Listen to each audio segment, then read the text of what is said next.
You are listening to Central Indiana Sports Central, your daily update on the Pacers, Colts, IU, Purdue, IndyCar, the Fever, Ball State, Butler, and, of course, the best high school sports coverage in Central Indiana.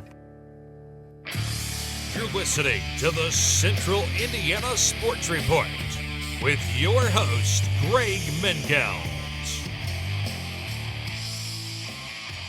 Good morning, good afternoon, or good evening, Central Indiana sports fans, and welcome to the Central Indiana Sports Report, Central Indiana Sports Central, the podcast hub, where we give you the daily news from around Central Indiana with our contributors and local media giving you the stories Central Indiana sports fans care about. Today is Monday, August 25th, 2025. I'm your host, Greg Mengel. I am at stage 22 in Elwood. Producer Susie is in the control room in Jeffersonville. Love you, baby.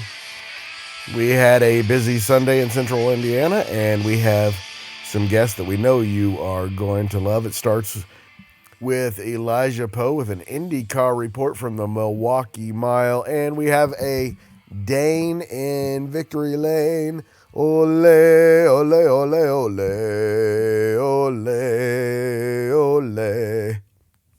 Sione, Denmark.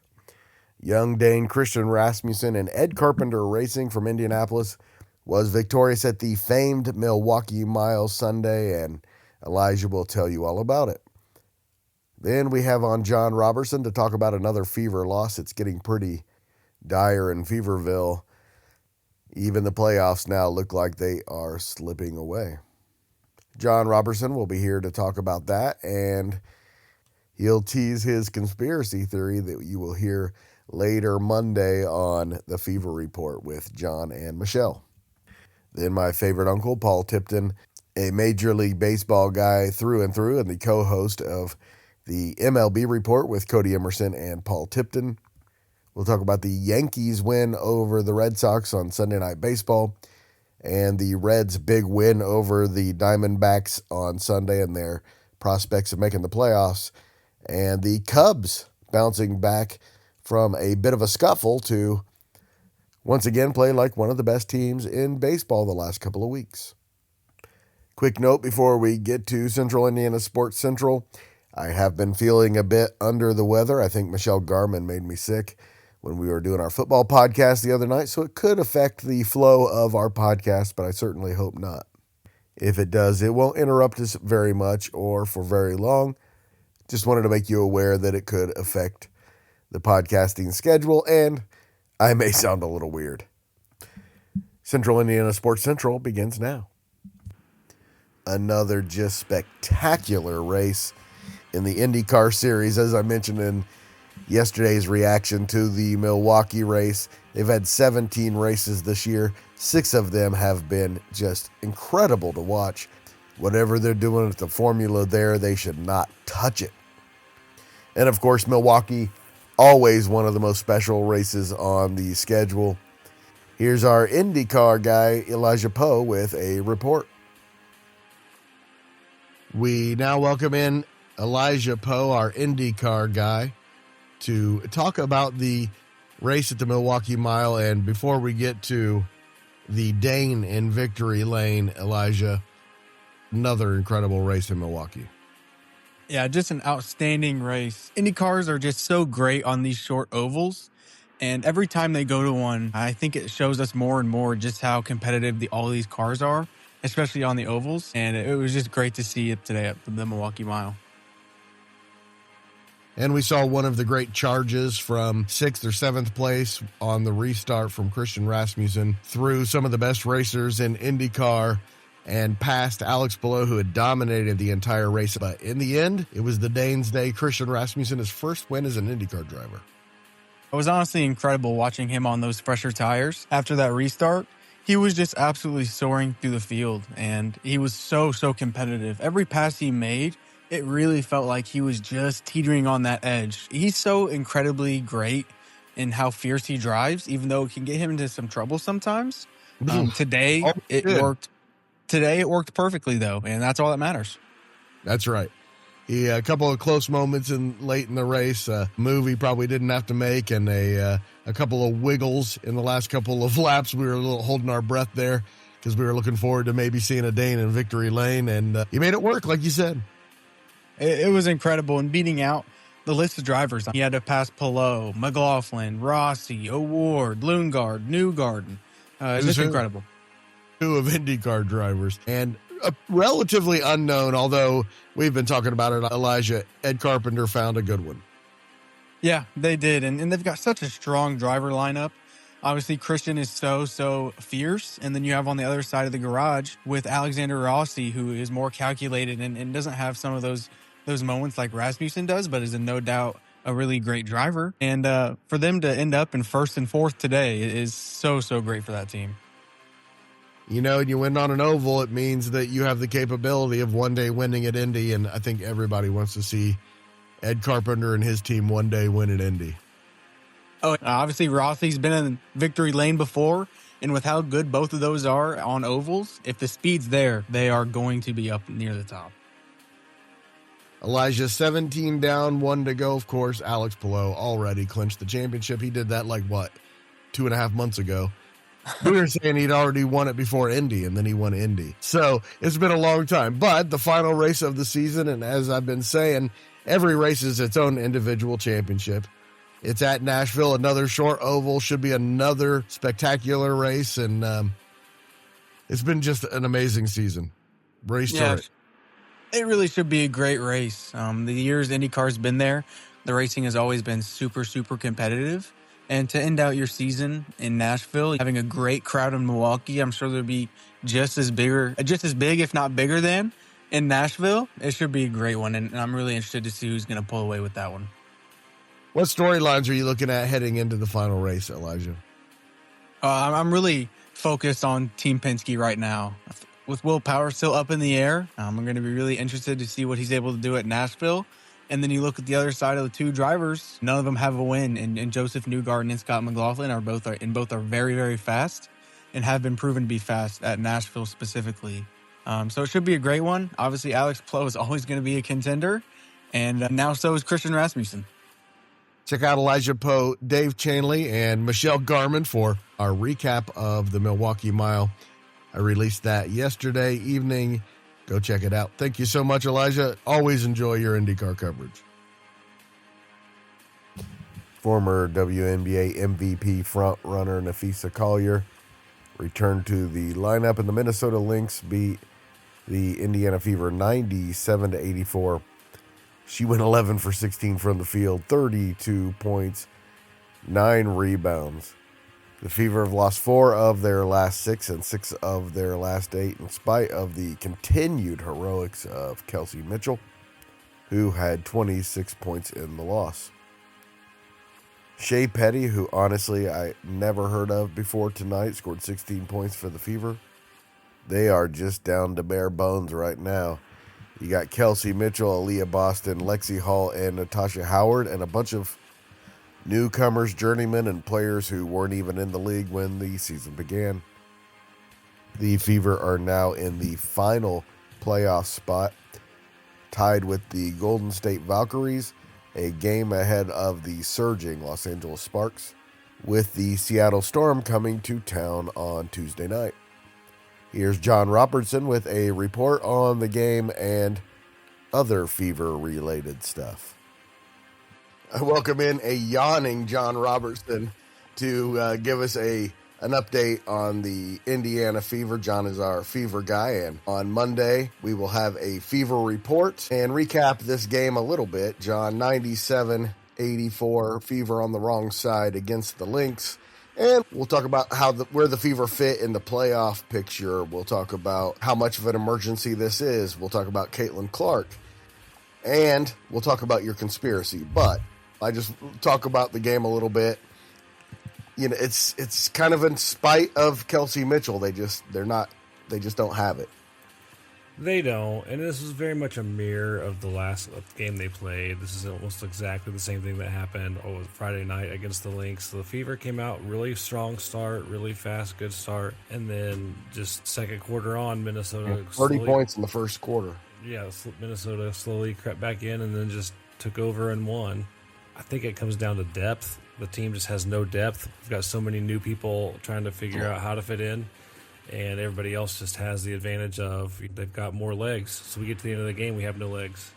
Never heard of some of the people off the bench, and that's a problem. And Lexi Hall had a really good game on Friday, a little disappointing today.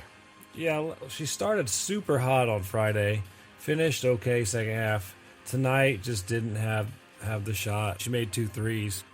Everything else was offensively not very strong. Defensively, she made some really, really good plays. Took a shot to the mouth from somebody. There was a lot of elbows. There was a couple of flagrant ones tonight from Minneapolis. So it was just, I don't know. We knew going in that beating Minnesota twice was unlikely. We wanted to go 50 on it, but they're struggling. Good effort on Friday, came up short. Decent effort tonight, came up short as well. Here's where we stand, though, John. It's 2 losses in a row, both to the Lynx, 4 in the last 5, 6 in the last 8. They now teeter on the brink of missing the playoffs in the 8th spot. Doesn't look like a lot of wins in the making unless Caitlin Clark comes back. Is there hope? There's hope for sure. There's absolutely hope because this team has shown that they can hang with anybody for a while. I don't even know if you bring Caitlin back at this point. Then there would be no hope. Well, I'm just saying, I think you kind of let the chips fall where they fall and let her heal up for next season. I don't want another Tyrese Halliburton. As great as the expectations were coming into the season, it's just kind of been a bummer, hasn't it? It's just been full of injuries, and you can attribute that to whatever you want to, like bad luck or the league allowing too much rough play, like whatever you want to attribute it to. There's just too many injuries to really overcome. The fact that the team has done as well as they have with the obstacles is commendable. I do think Kelsey Mitchell needs to be in the MVP conversation for as hard as she's carried this team through. I mean, that's fair. Look at how hard she's carried this team. Last thing before we get to the Fever Report, John. Tease your conspiracy theory on the WNBA and the potential lockout. Oh, man. I think that the lockout and the negotiation issues, potential lockout stuff, was a backup plan to prevent the Fever from winning the championship if the season had gone differently. So according to your conspiracy theory, if everything goes the way it is right now, there will be no lockout. They'll get it solved because the Fever aren't winning the championship. I'm not saying that that will prevent a lockout. I'm saying that they had it in their back pocket should they have needed it. We're going to get more into that on the Fever Report a little later today. Thank you so much, John. My pleasure. We are just over a month away from the Major League Baseball postseason, so things are heating up down the stretch, and one of the teams in the middle of all of it is the Cincinnati Reds, who got a much-needed 6-1 win over the Arizona Diamondbacks in the desert on Sunday to salvage a win in the series.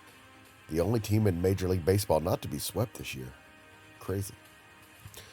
The Cubs are comfortably in the playoffs. They completed a 3-game sweep of the Angels with a 4-3 win on Sunday. We start our conversation with Paul Tipton, our MLB guy, with the Yankees 7-2 win over the Dodgers on Sunday Night Baseball. Welcome back to the Central Indiana Sports Report. Paul Tipton, our MLB guy from the MLB Report, which is coming out sometime soon. We thought it was going to be Monday. We're not sure now. It might be Tuesday. What we saw tonight was another Yankees win, so things aren't as bad as they could have been. You were a little pessimistic going into it. Completely. In fact, I'm a little surprised you used the word another, since they had lost 8 straight games to the Red Sox. So I meant finally won another. Oh, okay. I see. Yes, good. The Yankees' best hope is to somehow make it to the playoffs and then hope that somebody else eliminates the Red Sox. That's right. Is there any chance that the Red Sox won't be there?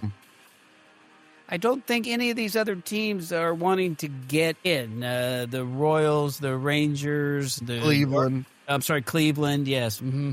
Yeah, you started to say the bad word. Spiders. We'll accept Spiders. Yes. The American League seems like we know who the 6 teams are going to be. Yes, I believe that's correct. And my Red Legs were out in your desert this weekend, and it did not go well for the Reds until today, until the 8th inning today, when they were down 1-0, and finally the offense came alive, and they got a much-needed 1 win in the series. I am embarrassed to tell all your listeners that I'm 20 minutes from that stadium and did not get to any of the 3 games, but I did pay particular attention to the games. The Reds are the only team in the major leagues who have not been swept by any team in a series this year. So crazy. They kept that going, and we hope that they do even better against the Dodgers coming up this next week. Man, what a brutal stretch for the Reds. They've been playing pretty well. I even thought they played pretty well in this series. They probably should have won Friday. They did win today, and then Saturday was just one of those games where your ace gets shelled. This is why anybody who tries to tell you what's going to happen in baseball is just making it up. It's such a fascinating daily game. Hold on. You know how many losses Cy Young had? Just because he had 587 wins or whatever, he was beaten a lot too. 511. Yes, he did. Here's Abbott with the 3rd best ERA, and the Diamondback pitching has not been impressive, but, that's the one. I'm sure all the Reds fans are wishing that Abbott could be pitching in the upcoming Dodger series, but doesn't look like he's going to. When it comes to starting pitching, the Reds typically get a pretty good outing. That's the outcome of having a really good starting pitching staff and a deep starting pitching staff. Yes, we follow up the Abbott disappointment by putting Brady Singer on the mound, and he gives up 1 hit, and the Diamondbacks only managed 2 hits. So the day after a disappointing rout in the desert here, the Reds are right back on it. The real problem for the Reds is the Mets are going 5-5 in their last 10, but the Reds just seem to be matching them. The bad news is they're 3-6 in their last 9. They've lost 3 straight series. The good news is they're still only a game and a half behind the Mets. That is correct. I think the Mets are very catchable despite how they played against the Braves this weekend. And if the Reds get in, they're capable of doing some things. Oh, their pitching is definitely very capable. And with Marte hitting the way he has been and De La Cruz kind of figuring things out every day, it seems, they're a dangerous team if they can get in. I'm starting to doubt it. The schedule's rough. The Cubs are suddenly starting to look like the Cubs of the early season again. Yeah, even PCA had a clutch hit Friday night. There's no way they're going to catch the Brewers, but they look to have righted the ship a little bit. Kyle Tucker sits down for 3 days, and then he comes back, and he's tearing up all the pitchers. It's a very streaky situation. What the Cubs did is show that if they do play Milwaukee in the postseason, they think they have their number. And it's getting interesting in the National League West, Paul. I was talking about how surprising it was for Abbott to have a bad game on Saturday. And here go the Padres pitching Nestor Cortez, whose ERA is astronomical, and it seemed like a desperate move. And he gave up 1 hit in 6 innings to the Dodgers. And, here they are. And just like Will told us a long time ago, the Padres are hanging with the Dodgers. After that, we knew they had the talent. And they're right there with identical records. It's going to be very interesting to see who wins that division and who finishes with the card. And both of them are back behind the Cubs. Isn't that something? Yeah, they're two games behind the Cubs. So I knew the Cubs could be a fringe contender for the playoffs. I did not see them being 76 and 55 at this point. Thanks so much to Elijah, John, and Michelle for joining the Central Indiana Sports Report. And to you for listening. Please do us a huge favor and share this podcast with a Central Indiana sports fan in your life and help spread the word. The Central Indiana Sports Report is here talking about Central Indiana sports every single day.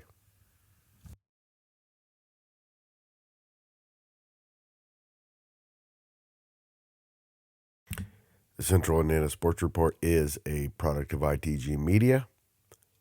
I love you, Susie.